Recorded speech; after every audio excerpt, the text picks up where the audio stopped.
The story begins on a somewhat sad note with the news of a boy who had been trapped in a warehouse for 12 years. The police are there along with the man who took the kid when he was just 6 years old and was never seen again. The man is taken through the crowd as everyone keeps asking about the crime. Meanwhile, one of the warehouse doors is broken open, and inside they find a man standing still with a book in his hand surrounded by books. The long-haired man is reading a book about brain science, and the investigators comment that, judging by the signs of abuse on his body, he was probably the victim. The scene shifts to the hospital, and from what is being said, many people want to get in to interview the boy. Lying in bed, the doctors state that his name is Shin Woo-jin, and he is 18 years old. The standing doctor informs them that the boy is malnourished, has several inflammations, and some external injuries. However, the boy remains there, saying nothing. The female doctor thinks he is very handsome, and it's a shame he was trapped and forced to work for 12 years. The standing doctor then mentions that it seems he has suffered some hearing loss. She sighs and then writes on a piece of paper, asking his name and whether he can speak out loud. He glances outside and she asks him to say what he is called. The boy responds that he is called the son of a very hardworking mother. Sometime earlier, under the scorching sun, Shin Woo-jin was working while the man sitting on the grass simply watched. A while later, the man threw a bucket of rice into the book room, and the boy ate desperately. It was during these moments that he was called by that beautiful name. The boy sat there, trembling among the books, when a cockroach passed by and he immediately grabbed it to eat. Back at the hospital, the doctor is shocked that the boy refers to himself like that, and they already start wondering how much brainwashing he went through. With the countless scars on his body, it was impossible to understand how much he had suffered. The bastard who did this deserved to be executed. However, with the results in hand, the doctor says that they were not as bad as expected. She touches his shoulder, telling him he can sleep as much as he wants because now he is safe. Then she says she will be back soon, and the doctor tells her to be careful with the people outside. As she shuts the door, she sees the police blocking a bunch of nosy reporters. Everyone wants to know the patient's name, his story, and his condition. She is furious at these vultures just trying to profit from someone else's tragedy and orders them all to leave the hospital and stop trying to make money off other people's suffering. She instructs the officer to check everyone's credentials to ensure they are authorized to be there. The reporters stand there looking like fools, desperate to get an interview. Meanwhile, our boy is lying in bed like a mummy sleeping. He glances at the ceiling, thinking that must be the famous fluorescent light. Looking to the side, he notices something on his arm and a room in the background, which must be the bathroom. Then he notices the old man in the other bed, who realizes he is being watched. The man asks if he is the kidnapped boy and comments that his life must be quite strange. However, he doesn't seem to care and says that his life might become even more difficult now. Our boy is a bit confused and looks at the man's ID card, which reads Kim Nam-soon, 57 years old with an open femur fracture. He notes that the man is 1.67 meters tall and weighs 67 kilos. The skin on his hands and arms is dry and rough, indicating that he works in an environment where he is constantly dehydrated. The old man is there, calmly enjoying himself, while Ji notices that he has no watch or ring marks. Not interested in accessories, does physical labor, and has no wife. Judging by the location of the fracture and considering all these details, this man was doing plastering work when he fell from a low height. Since he didn't even have time to use his hands to grab onto anything, his brain automatically sent a signal for him to try to brace himself with his leg. Obviously, the kinetic force was far greater than the bone's resistance, causing the fracture, with the femur breaking forward. He envisions the scene and begins thinking about the exact treatment that should be applied. However, when he glances to the side, he sees that the doctor has returned to the room, bringing some food for him. She approaches, asks if he's hungry, and tells him to take the spoon, saying it'll be easier this way. She was observing from the corner of his eye, noticing the fine lines forming around her eyes. The muscles in her cheeks were contracting and lifting slightly. Additionally, the corners of her mouth were symmetrically rising. Considering all of this, that was the so-called genuine smile. Not only did it show that the person had good intentions, but it also indicated there was no threat at that moment. He then takes the spoon from her hand and stares at the food. The man nearby clears his throat, about to tell him to eat calmly, but it's already too late. He has started devouring everything. She asks him to slow down, but before she can insist, it's already gone. The plate is completely clean. Even the last grain of rice, he makes sure to pick up and put in his mouth. The doctor looks at him sadly, unable to understand how they lived like this. Just then, she receives a phone call and someone informs her that Ji's family has arrived. She turns to the boy and tells him that his father and mother have come. By watching her mouth movements, he is able to read the words. He remembers that father and mother are related to something called family. The woman asks if she should bring them in, but before he can answer, she has already left to get them. Clearly, there was no need to ask. Our boy watches her leave, then glances at the clock and starts counting the seconds until they arrive. He counts from 1 to 10, then 30, 1 minute and 10, 1 minute and 20. Suddenly,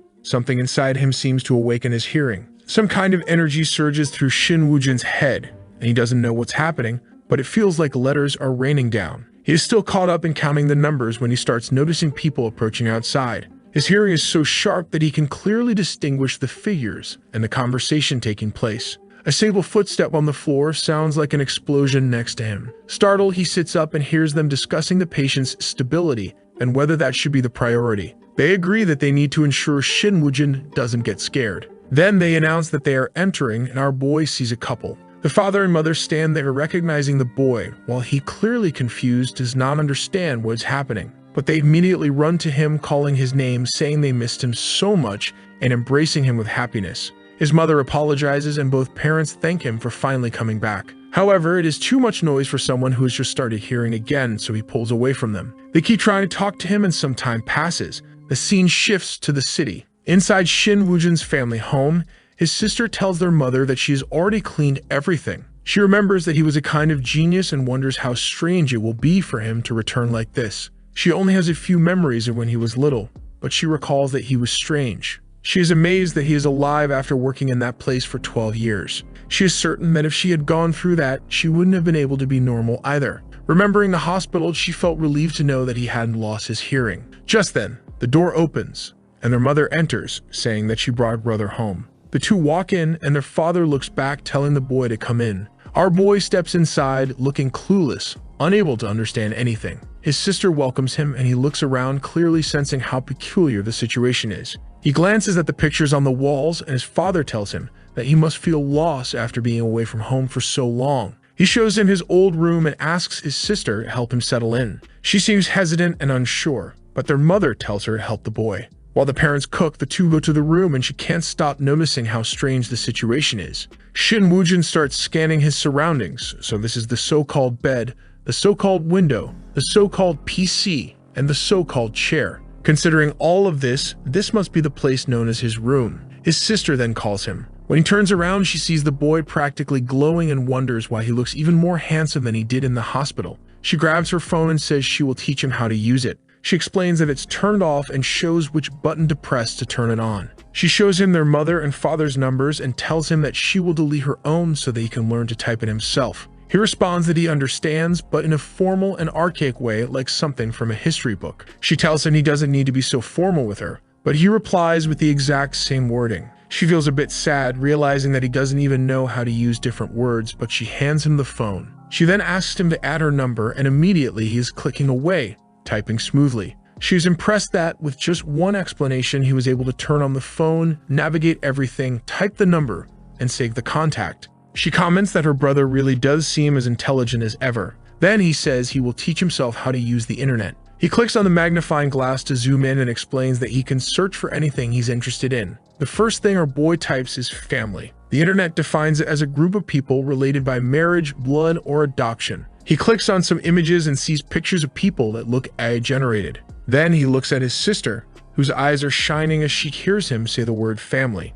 However, the boy doesn't seem very emotional about it. He's just discovering things. Suddenly, he catches a scent in the air and wonders if this is what they call perfume. He recalls that in history, such fragrances were used in ceremonies for human communication. Nowadays, it is a mix of various solvents intended to create pleasant smells. He gets up and starts walking toward the kitchen, ignoring whatever his sister is saying. There, he sees his parents cooking, preparing a feast. He realizes that the scent wasn't perfume, it was food. His mother tells them to sit down because it's time to eat. And I think our boy might have a little touch of autism just saying. The family sits together, happily eating and trying different dishes. However, the scene shifts completely to someone stating that a certain person's family died 5 years ago. One person each year. First the wife, then the mother, then the sister-in-law, poisoned by herbs, followed by 2 close acquaintances and neighbors. This is being said to the man who kidnapped Shin Woo-jin, who insists that it wasn't him. The officer slams the table and says that all these consecutive deaths surround him, so it's clearly him. But the man keeps insisting that it wasn't him and warns the detective that it might have been that bastard who kills everyone.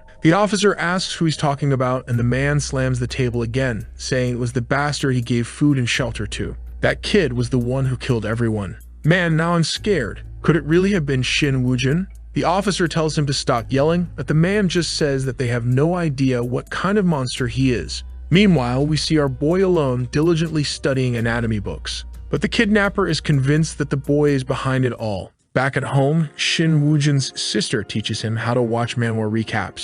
He opens YouTube to watch a fun story on Mamoru's channel. He puts on the headphones of a streamer, and whenever he hears something he doesn't understand, rewinds and starts repeating the words. It seems he really struggles to say anything until finally he manages to say, "Hi family, everyone." He watches some waifus eating hot, cheesy food and suddenly craves it. Just then, someone knocks on the door, asking if they can come in. It's his sister, and he immediately opens the door, wanting to know what she wants. Before she can say anything, he asks if she wants him to clean something and what the day's task is. She tells him it's nothing like that. She just wanted to know if he wants to eat ice cream. She explains that it's cold and delicious, telling him to hurry up, but their mother warns them to be careful. When their mother says she'll be right back, he repeats the words, saying he'll be right back too. The scene shifts to the city. They go to a convenience store and he looks completely lost, having never seen one before. As they enter, everything seems to shine in his eyes. His sister heads to the freezer and he follows, trying to pick something. But she notices that he struggles to make any decision,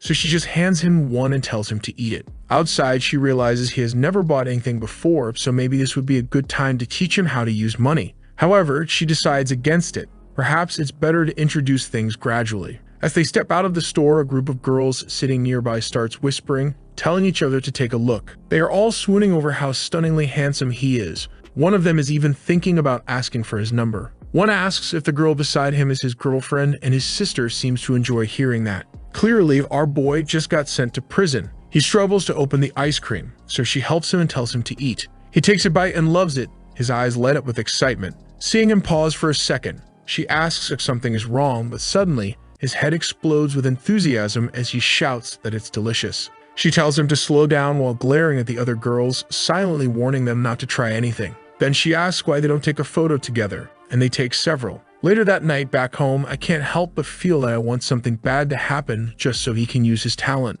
Man, I swear I didn't expect this, but just as they were heading back, he separated from his sister for a second. At that exact moment, as she turned the corner, our boy noticed someone watching her. A suspicious-looking man with a hat and crossed arms was just standing there observing his sister. Our boy immediately picks up on the subtle signs of a predator. He notices the wear on the man's cap, his furrowed brows concentrating, and his dilated pupils. This guy had also passed by when they arrived earlier, yet the family didn't recognize him, meaning he was a stranger. The way he walked also indicated that he wasn't from the neighborhood. The man seems to realize he's being watched and quickly walks away. But it's too late.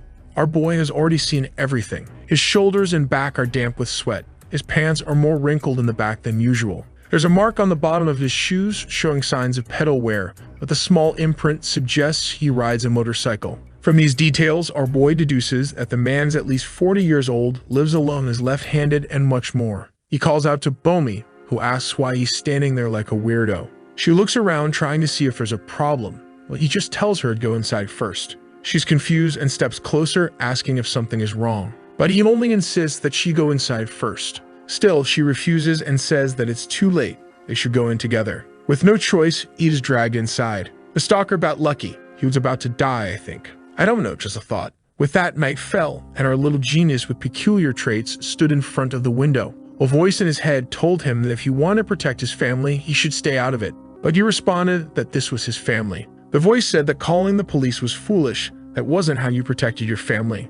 Shin Woo-jin replied that he couldn't allow a monster like that to appear because it wouldn't be able to adapt to the world. But the voice argued that it had done everything necessary for him to survive. Without its existence, he would have died a long time ago. Still, Shin Woo-jin insisted that he would have survived on his own and that the voice shouldn't even exist in this world. The voice countered, saying that if it was a monster, then what did that make him? With a twisted smile, it asked if he truly thought he was better than it. Shin Woo-jin replied that he was the owner of the body, while the voice was just one of the personalities he had created. Clearly, this boy was dealing with a serious mental challenge. And the worst part was that the voice responded by calling him crazy, claiming that it was actually the true owner of the body, and this calm personality was just temporarily in control. The other version of him fed on problems and anxiety. Every time he fell into a spiral of those emotions, it inevitably took over. However, he had learned how to pull it from his subconscious and use its knowledge to the fullest. It was like a sharp beast, dangerous but useful. He then told it that it could come out.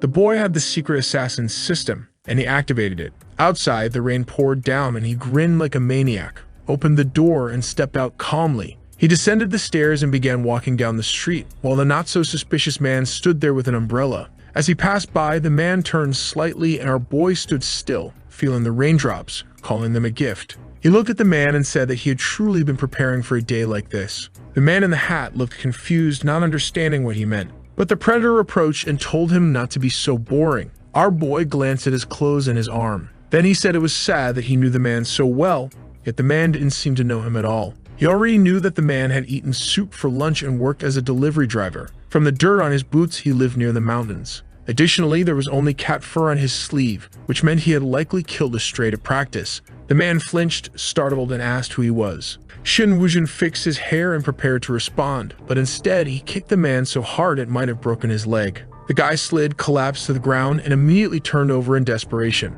He tried to ask who Shin Wujin was, but instead the boy simply showed the scars on his body. He approached and warned him that if he ever came to this neighborhood again, he would either leave dead or with twice as many scars. The man scrambled up, twisted awkwardly, and ran away. The lunatic stood in the rain, smiling, saying the sound was beautiful. 1 day, 2 days, 3 days, 4 days passed. His sister handed him a book to start studying, but the boy was already marking answers at lightning speed. She told him that he was supposed to read first and then respond, but he explained that he had already read everything. She thought he must be crazy and decided to check his answers, convinced he had made mistakes. But as she went through them, she saw that they were all correct. She hesitated, unsure if he had really answered everything. She grabbed another book and told him to try that one too. In 1 second, he had already filled in all the answers. She snatched the book from his hands and declared that the boy was a genius. But he said that he didn't want to be a genius. He just wanted to be a normal person. He knew that being this so-called normal person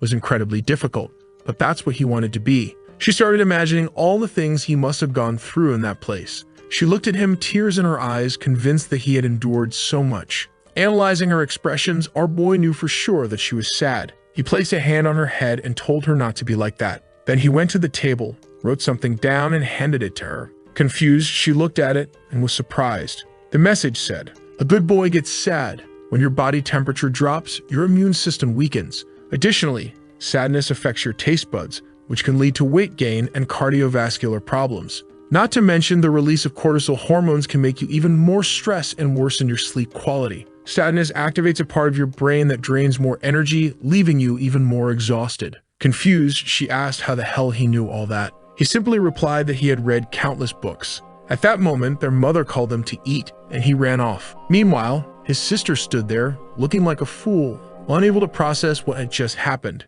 Every night he kept watching YouTube, and of course, the boy was checking out all kinds of videos. Even a genius like him couldn't resist, huh? The moment he saw a cleavage, the video practically opened itself. Magic. The girl on screen kept tasting different foods, reacting in various ways while he watched carefully. When he opened her channel, he saw that there were tons of videos. He watched her cook, analyzing every single movement. I'm starting to think this kid is becoming obsessed with her in a not-so-healthy way. Somehow, he seemed to feel that she was similar to him. He wondered if acting like her would make others see him as a normal person. During a conversation with his parents, they asked what he wanted to be when he grew up. The mother said they should give the boy some time because as long as he was healthy and happy, that was enough. Our boy responded that he wanted to be a normal person, like a regular guy working in a regular office doing a regular job. Yeah, it's pretty clear what he wants. The next day, he went to a police station, stating that a normal person with normal actions would report suspicious behavior because that was the normal thing to do. Inside the violent crimes unit, an officer told a suspect to just tell the truth. He said everything had been caught on camera, so it was obviously him.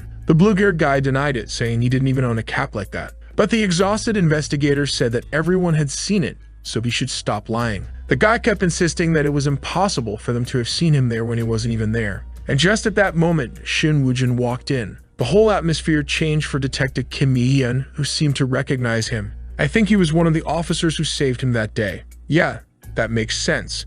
The next image showed him being rescued and taken to the ambulance. The guy threw him into the car and told him to relax because the kid didn't know how to do anything, so he took the responsibility of fastening his seatbelt for him. Honestly, that push seemed a bit unnecessary. Press F for the poor boy. The detective said he looked healthy, and our boy thanked him, saying it was all thanks to him. Then the officer ordered them to take the prisoner to his cell while they finished the investigation. But as he was being taken away, the blonde guy kept insisting that it wasn't him. At that moment, Shin Woo-jin asked the detective if this was the proper way to handle a suspect in such cases. The detective looked confused, and our boy asked if it was true that every suspect always denies things when caught. Idiom replied that yes, that was exactly how it worked. Everyone denied it at first, but he also wanted to know what the boy was doing there. Our boy said he had something to show him. The detective seemed intrigued but said they should talk outside. But instead, our boy pulled up the girl's YouTube video and clicked on a mukbang, telling the detective to watch.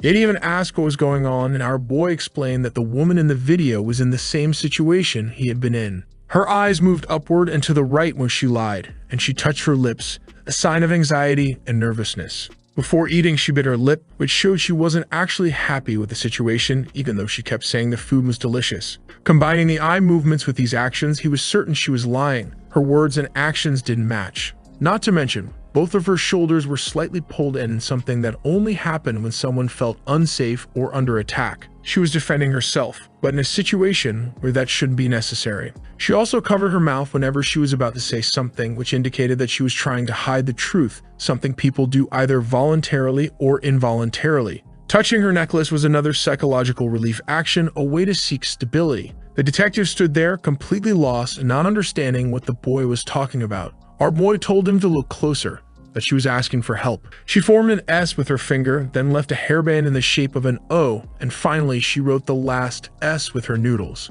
Considering all her micro-expressions, which wouldn't make sense individually, he was certain that she was being held captive. The detective didn't believe him, saying he was exaggerating. There was no way she was being held somewhere. Our boy said that whoever was doing this was getting bolder, starting with just a hand movement and now shaping letters with food. Ignoring the detective's reluctance, he stated that she was probably around 20 years old, grew up poor, or likely had no family. The people doing this weren't just one or two. They were multiple individuals, probably around her age. Our boy already pictured himself with the detective at the crime scene. The detective asked if he knew the girl. He said he had no idea who she was, but since he had been in prison for so long, he understood very well how someone in captivity behaved. Then he asked the detective if he believed that when multiple coincidences stacked up, they became the truth. He then said he was sure that the clothes the detective was wearing had been bought by his mother. The detective looked startled. He was shocked that the boy had guessed correctly. But our boy simply called it a small coincidence. Then he said that the suspect in the holding cell either played the violin or viola as a hobby,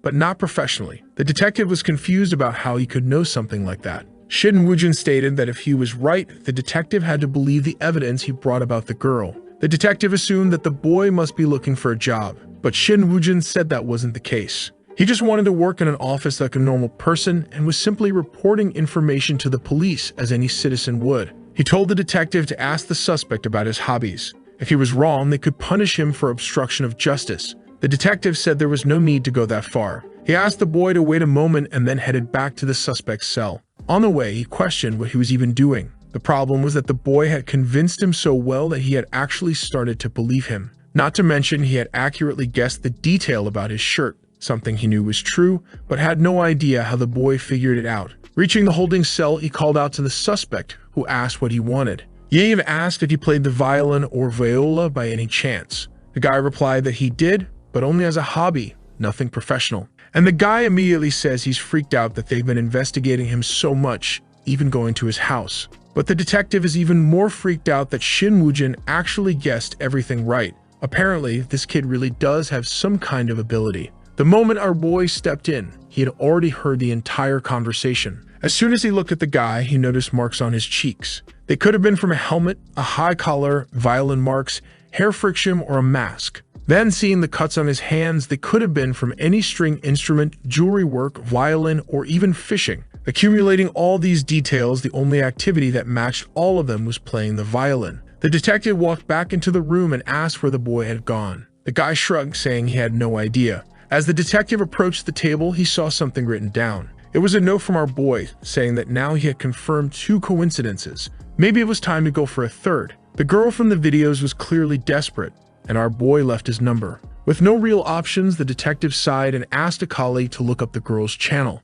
Meanwhile, our boy was casually boarding a bus. His mother had already made him a transportation card, so he got on smoothly, sat by the window, and thought back to a conversation with his father. That day, his uncle had also been there and asked what our boy wanted to do for work. You already know his answer. He wanted to work in a normal company, just like his uncle. But even though he said that, his father knew that his uncle's company was anything but normal. Still, Shin Woo-jin asked if he could visit the place to see how it worked, and his uncle said yes, he could stop by any time. Looking at the map, he considered the bus speed, stops, and traffic and calculated that it would take exactly 32 minutes to arrive. Time passed, and soon, he was standing in front of the company. His uncle stepped out to greet him. This was Manhwa, a massive trading corporation, and our boy was stunned by its size. He glanced around, observing all the workers. Just as he had always wanted, they were all ordinary people, living the ordinary life he dreamed of. Then his uncle appeared, greeting him and joking that he should have waited inside.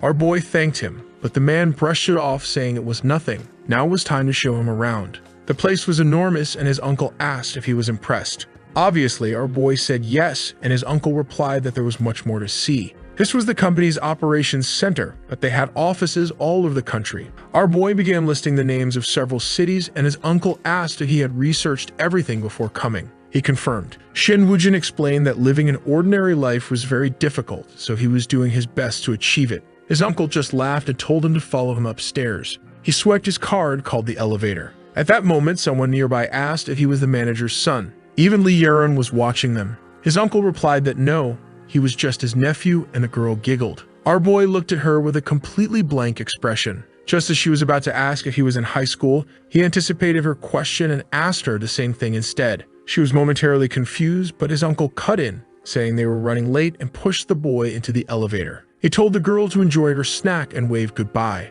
They reached the 7th floor, where his uncle told him to take a look at the office. People were busy working, some saying thank you, others speaking in Chinese. His uncle had him sit in a chair and asked if he felt like an office worker now. Our boy shook his head. He still had to work really hard to achieve that. Just then, a man informed his uncle that someone had called to cancel a contract with Saudi Arabia. His uncle ordered them to arrange a meeting immediately and gather everyone in the conference room. As they took the elevator back down, some coworkers mentioned that they had planned to eat with him at the cafeteria, but urgent business had come up. They simply nodded in understanding, and just like that, he was back on the 1st floor. As he was leaving, he bumped into the girl again. She smiled and said, "Looks like we meet again." But all our boy could think was that if she was a high school student, she shouldn't be in this company at 11 in the morning. Maybe she was the manager's daughter. After all, she didn't seem intimidated by adults. On top of that, her expression was so relaxed that she didn't look like a high schooler at all. Suddenly, she stepped in front of him and asked if he got what he came for with his uncle. But what caught his attention was that her steps were confident, and she blocked his path without hesitation. She was definitely connected to a high-ranking executive, so he simply replied that he had finished what he came to do, said goodbye, and walked past her. However, Lee Yeon wasn't satisfied with that answer. She followed him and asked why he wasn't in school at 11 in the morning. Our boy turned to her and casually stated that he didn't go to school. Once again, she tried to stop him. Then came the real test. He told her that he had nothing to gain from talking to her and preferred not to waste his time. But the truth was, he was intentionally testing her resistance. This was the easiest way to make people reveal who they truly were. She stared at him and asked what he thought about her being the CEO's daughter. That was exactly what Shin Woo-jin had been waiting for. Socially, this should be an impressive fact. So he decided to play along. He widened his eyes slightly and dilated his pupils. She stood there confidently and asked if that changed the way he saw her. She started circling around him, glancing at his shoes and his shirt. He immediately noticed that ever since she revealed her identity, she had been sizing him up, as if she truly believed herself to be superior, completely unaware of how rude she was being. From her calm smile, he could tell that she now felt even more confident, having fully regained control of her emotions. She asked if he was in school, and the moment he said no, she invited him to hang out, saying she was bored. However, he caught the combination of her dilated pupils looking upward, the slight droop in the corner of her eye, and the half-smile that carried a hint of pity. That was an expression of greed. At that moment, she saw him as nothing more than a toy. But while she thought she was playing with greed, he planned to manipulate that very feeling to use her however he wanted. She insisted again, and he said, "All right then." But he already knew.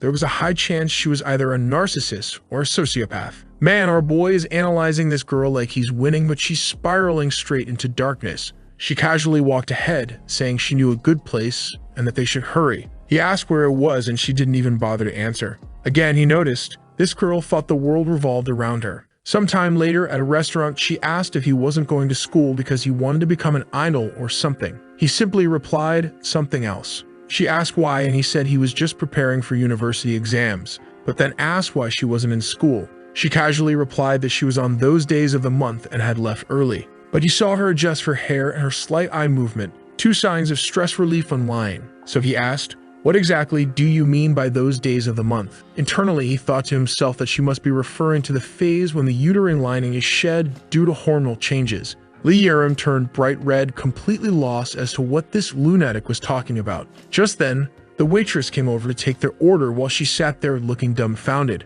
She quickly responded that they would both have the S menu. Once again, Shin Woo-jin noted that she didn't even let him choose. She really had a need to dominate people. Only now did she bother to ask his name. He said, Shin Woo-jin. She commented that it wasn't a bad name and introduced herself as Lee Yerim. He glanced around the restaurant while she was focused on her phone. No one spoke, and eventually she asked if he was always this quiet. When she raised her arm to say how boring this was, she accidentally bumped into a woman, nearly knocking something over. The waitress apologized, saying it seemed like she had startled the girl. Lee Yerim remained silent for a second before saying it was fine. Shin Woo-jin then remarked that she seemed quite sensitive, considering nothing even happened, yet she reacted that way. She repeated that it was because she was on those days of the month, but Shin Woo-jin was now certain she was just lying. At that moment, her hair tie fell to the floor. She bent down to pick it up, but before she could, he held onto the edge of the table. Confused, she asked why he did that. He explained that he was preventing her from hitting her head on the table's corner.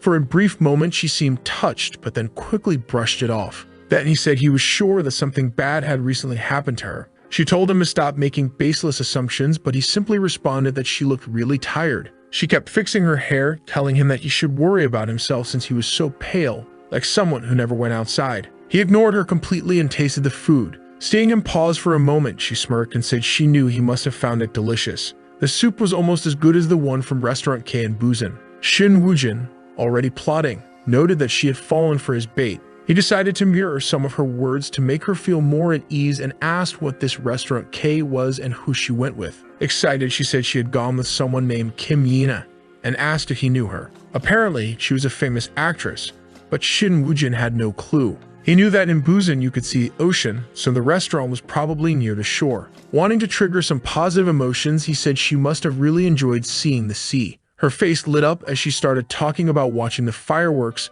It was like a painting, pure art. At that moment, our boy knew her brain was filled with dopamine. The human brain struggles to distinguish imagination from reality. Just like how thinking about food makes your mouth water, she was experiencing the same effect. Even though she was sitting here, she was just as excited as she had been when she saw those fireworks. By simply guiding her thoughts to the past, he had become a source of pleasure for her. Alright then, guess that worked. At that moment, the next dish arrived. It was a piece of meat, and instead of cutting it, she stuffed the whole thing in her mouth. A manga of dessert was brought next, and she kept rambling about her stories. Our boy pretended to be interested, only speaking when necessary to make her reveal more about her interests. Just as she was talking about the aurora and the glow of the stars, he suddenly stood up, saying he had to study. Confused, she asked if he wasn't the type of guy who cleaned bathrooms and did chores. A very humble girl, I'd say. But he just waved her off, saying he needed to prepare for his exams. She stood up, telling him to wait one last time, saying he couldn't just leave without giving her his number after having a meal with her. Then she added that since he hadn't been on any of the trips she had taken, she could take him on one. She knew the best hotels and the best restaurants in the region. Shin Woo-jin quickly realized that she was addicted to the hormones that made her feel superior and gave her pleasure. That indicated she had trouble forming genuine connections with people and probably had weak family ties. So he handed her his phone and told her to write it down. She was confused, noticing that he hadn't even set a password. But he just took the phone back, thanked her for the meal, and walked away without another word. She stood there, watching him go, still trying to figure him out. But she wasn't giving up. As he walked down the street, she suddenly appeared again, asking where he lived. He ignored her completely, his attention focused on something happening in an alley. She stepped closer, asking what he was looking at, but he blocked her view and told her not to look. Then he informed her that someone had just been stabbed. The man in the alley turned around and then took off running. Well, now he had been seen. Too late, he was marked. Without hesitation, Shin Woo-jin bolted across the street, phone already in hand. He rushed toward the injured man, placed his hand on the wound, and thought to himself how difficult it was to live an ordinary life. He reported the stabbing, called the police, and gave them the address. At the same time, he checked the man's pulse. It was dropping fast. The brain was speeding up his heart rate to compensate for the blood loss. He asked the man for his blood type. The man weakly responded B. Shin Woo-jin stated that the hemiperitoneum was severe and that he would need a blood transfusion. Even the woman on the emergency call didn't understand what he was talking about. She asked him to repeat, and he explained, basically, he's been stabbed and needs blood. His type is B. The operator asked where the wound was, and he responded, the abdomen. She started giving instructions, but he was already doing everything she was saying. She told him to apply pressure, and he calmly replied, already doing it. She told him to keep the victim still, and again, he responded, already doing it. As he thought about how difficult an ordinary life was, Lee Yerim stood there, watching everything unfold in shock. Sometime later, the police and ambulance arrived, taking care of the situation in the alley. A police officer approached Shin Woo-jin, saying he wanted to ask a few questions. Well, bad choice. Our boy was about to give him a full report. Without hesitation, he listed, the suspect had short hair, a gray cap, a black shirt underneath a collared jacket, blue jeans, weighed about 80 kilograms,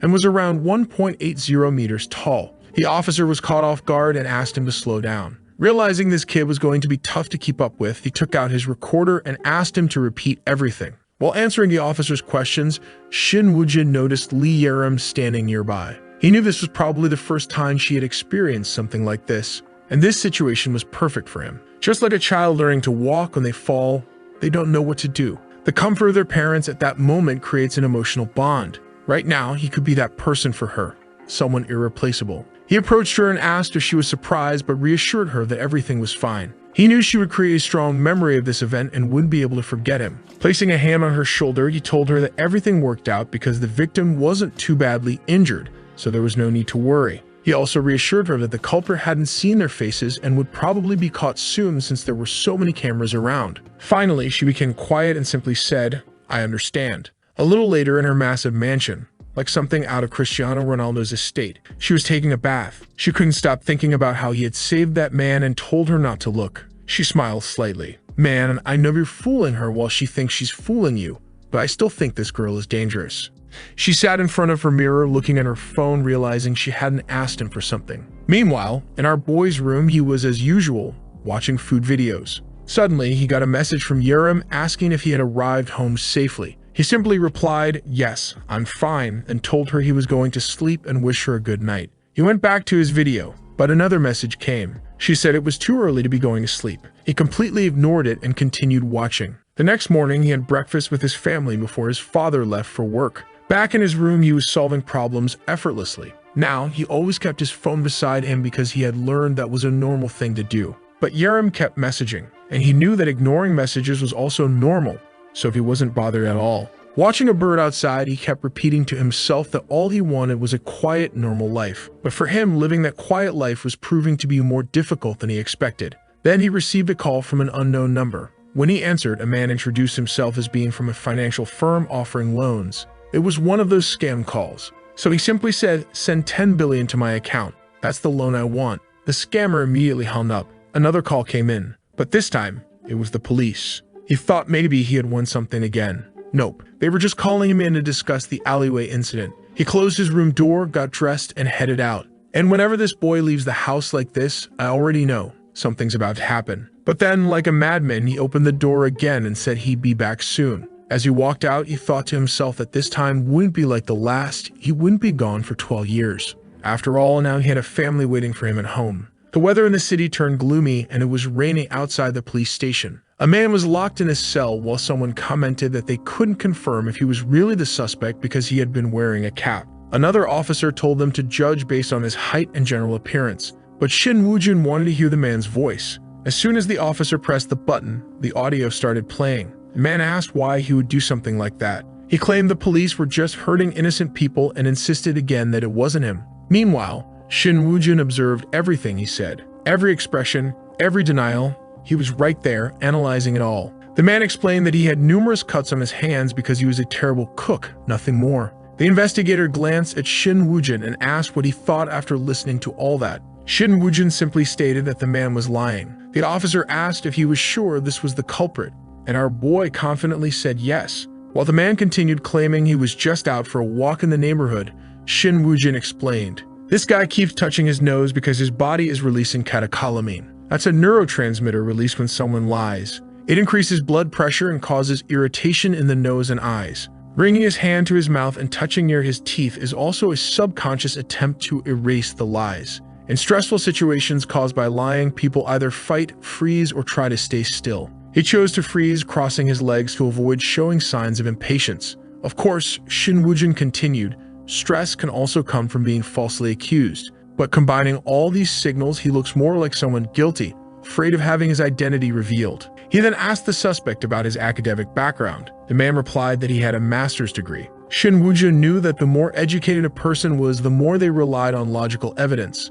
If he was guilty, he would prioritize things like witnesses, DNA, and physical evidence. He then asked the detective if they had mentioned anything about an eyewitness. The officer said no, not yet. The boy had only seen him from a distance. Shin Woo-jin then suggested, "Just tell him you have one. He'll confess." He was certain this man was the culprit and wanted to leave. Hearing that, the man said, "All right then," and told him to take care. He even offered to walk him to the door, but our boy simply said there was no need. As he re-entered the office, he overheard the man in the cell saying, "There's no evidence. No one saw my face. This is a false accusation." At that moment, Shin Woo-jin pushed the door open and stated, "There is an eyewitness who saw your face at the crime scene." The man froze, his eyes wide. Then he covered his face and muttered that he had acted impulsively. Outside, our boy looked up at the sky and wondered what it would taste like to eat at a police station. It must be an interesting experience. He had to try it sometime. He pulled out his phone, and as expected, Lee Yerim was spamming him with questions. It was obvious the culprit had been caught, so she could relax. Meanwhile, in her classroom, her friends were crowded around, admiring her designer bag and asking how much it cost. She said she understood, but she wanted to know why he had only responded now. Our boy simply told her to get home safely and said goodbye. She was starting to get irritated, but he reminded himself that ignoring messages was a normal thing to do. She kept insisting, wanting to know what he was up to. He finally replied, saying he was going to a challenge. She was confused, so he told her that if she came along, his chances of winning might increase.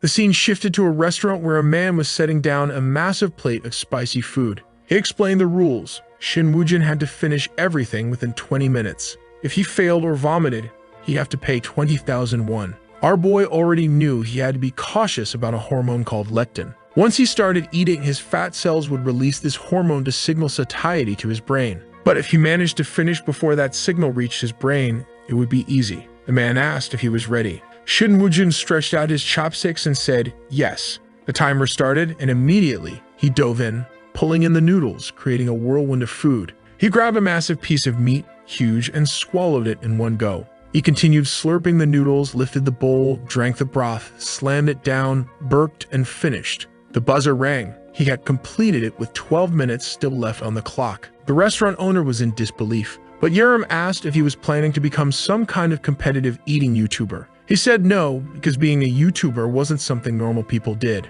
Ouch. Indirect shot at me, huh? She, however, commented that eating like that wasn't normal either. Outside, she questioned whether he really wanted dessert. But our boy stated that it was a rule. If a man was with a woman, they had to have dessert. She called him a weirdo, and some time later they were sitting together, eating dessert. He had even started using YouTuber slang, and she told him he needed to stop watching so many videos. That afternoon, as she got into her car, she told him once again to stop watching so much YouTube because it wasn't normal. She told him to hurry up and get in the car. She'd give him a ride. But clearly, he must have refused because looking through the window, she could see he was walking away. She felt to herself that he was strange, peculiar. Back home, he was watching YouTube when he received another call. He assumed it was another scam, but when he answered, the person on the other end asked if he was Shin Woo-jin. He confirmed and asked who it was. This time, it was Detective Kim Ye-hyun, calling about the channel Shin Woo-jin had pointed out earlier. Not only was there one person involved, but there were actually 10. It turned out the girl had run away from home multiple times before, and the people who kidnapped her took advantage of that, knowing no one would look for her. That was something our boy had already suspected. The detective congratulated him and asked how he knew all of that. But all Shin Woo-jin wanted to know was whether she had returned home safely. Kim Ye-hyun assured him that she was fine and at home. Since everything was settled, he now wanted to take our boy out for dinner. Apparently, this was all part of Shin Woo-jin's plan. He said the opportunity he wanted had finally arrived. Besides, he wanted to eat steak instead of something ordinary. The detective agreed and sent him the restaurant's address. It seemed like our boy's opportunity was just a way to score free meals. He then casually mentioned that he was craving a plus grade 9 beef. The detective had no idea what that was but said he'd get something good. He asked if Shin Woo-jin was free, and our boy assured him that he'd clear his schedule. 2 days passed, and there he was, stepping out of the station, practically drooling. Finally, was the day to eat that premium beef. Suddenly, a couple appeared behind him, calling his name. The woman commented that he had the face of someone blessed with great fortune and luck. That was why they couldn't just let him pass by. Shin Woo-jin was confused by this whole luck thing, but she insisted, saying that as a student, his energy was so bright. Since they were students, he asked what they were learning. The weirdos responded that they were studying the principles of all things. Confused, he asked if it was some kind of science like physics. She said no, it was something like mountains are mountains and water is water. People don't see things as they truly are. Instead, they assign meanings to them. Our boy simply replied, a mountain is a high-altitude landform and water is a 2-0. That's it. I think these two in front of him were just lunatics. The man then said he was so handsome that he must have an ancestral spirit sitting on his shoulder. Now he was even more confused, and the woman asked if he was very devout. At that moment, he realized they were talking about ghosts. The woman clarified that they weren't ghosts, but ancestral spirits. But he pulled out a diagram of the human eye and started explaining how information is acquired through the retina and how the brain maintains balance. His detailed breakdown of human vision left the two completely stunned. They started questioning whether they had undergone some kind of evolution or mutation. Could they really see energy waves and spiritual auras? The man turned to the woman and whispered that they had just met someone even crazier than them. They needed to leave. She agreed, saying they'd see him another time. But noticing her body language, she said, I'm not that scary, am I? They quickly turned around and assured him that no, he wasn't scary, but they had something urgent to do. Yet our boy started following them, saying, let's talk more about these ancestral spirits. That was enough. The two took off running. Behind him, someone had been recording everything. A man introduced himself as Carrie T from YouTube. He said that those two had been scamming people for a while, so he had decided to film them. But he had never seen anyone deal with them the way Shin Woo-jin had. Now he wanted to know if he could use our boy in a video. Shin Woo-jin refused, saying that wouldn't be normal. He told the guy to delete the video. But Carrie T insisted, saying a lot of people would see it. He could become famous. Our boy turned around and started walking away. The YouTubers shouted after him, saying he changed his voice so no one would recognize him. Still, Shin Woo-jin told him to delete it. The man offered 500,000 won. He repeated, delete it. The man then raised his offer to 1 million won. That got our boy's attention. He turned around with his bank account ready, transferring over. At that moment, the YouTuber realized this guy was way sharper than he thought. I mean, that's nearly $700. Not bad at all. At the restaurant, the detective asked what he wanted, and our boy immediately requested the most expensive steak. Seeing the detective tremble at the sight of the prices, our boy said that anything else was fine. But the detective shook his head. No, he would pay for it. So he ordered 3 portions. Turning to our boy, he said he truly wanted to thank him. If he had arrived at the crime scene even a little later, everything would have gone wrong. At that moment, the girl was about to jump off a building. Our boy simply nodded, saying it was good that everything worked out. Then the detective asked how he was doing. Our boy responded, just trying to live an ordinary life. The detective thought that made no sense. After observing him these past few days, he was convinced that the kid was studying to become some kind of crime investigator, probably as a trauma response from his past experience. Finally, the legendary steak arrived. Both of them lit up as soon as it touched the grill. The moment he took a bite, Shin Woo-jin froze. He had turned to stone for sheer flavor. The detective, confused, took a bite as well and was just as stunned. Sure, it was expensive, but it was worth every cent. They continued eating until the night ended. Our boy kept up his studying, living peacefully with his family, focusing on his goal of living a normal life. Now it was winter, and the day of the school exam had arrived. He walked down the hallways, and honestly, I felt sorry for the poor students competing against him. They stood no chance. They should just get up and leave now. He picked up his test paper